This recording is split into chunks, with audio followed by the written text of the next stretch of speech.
Hai guys, assalamualaikum warahmatullahi wabarakatuh. Welcome to my channel. Kalau misalnya ini adalah pertama kali kalian di channel YouTube aku, kenalin, aku Lula. Di channel YouTube ini akan membahas mengenai pengolahan data dan data visualisasi.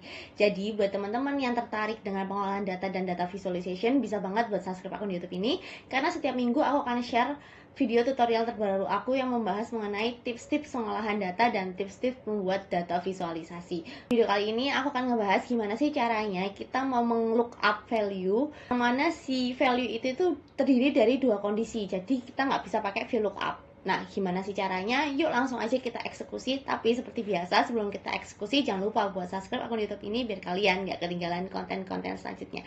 Oke, let's go!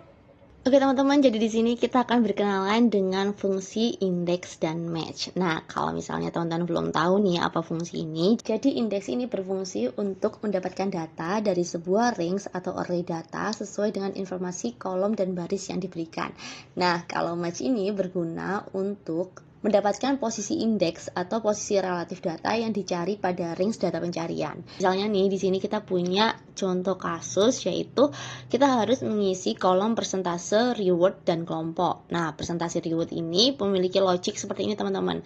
Jadi, buat pegawai yang punya employee tenure 1-5 tahun dan dia mendapatkan KPI istimewa, maka rewardnya itu adalah 5%.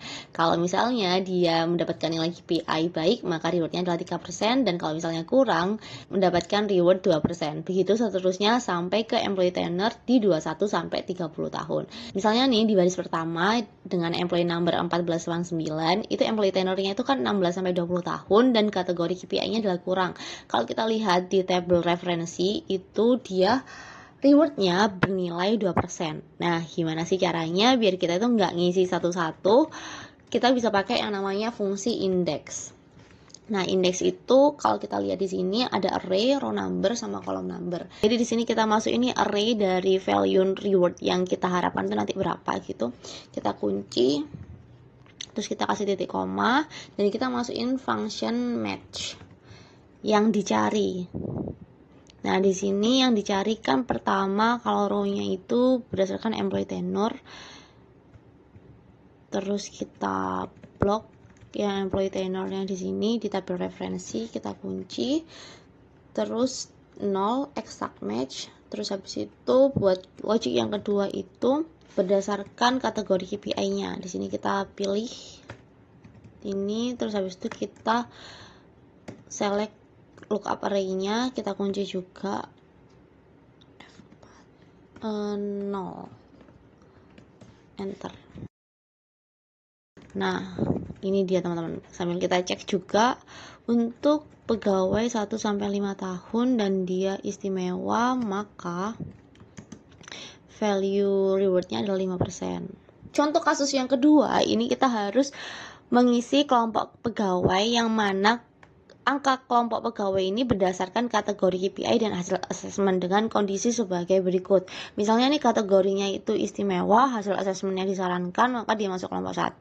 Dan kalau misalnya dia kategori KPI-nya baik dan hasil asesmennya disarankan, dia masuk kelompok 2.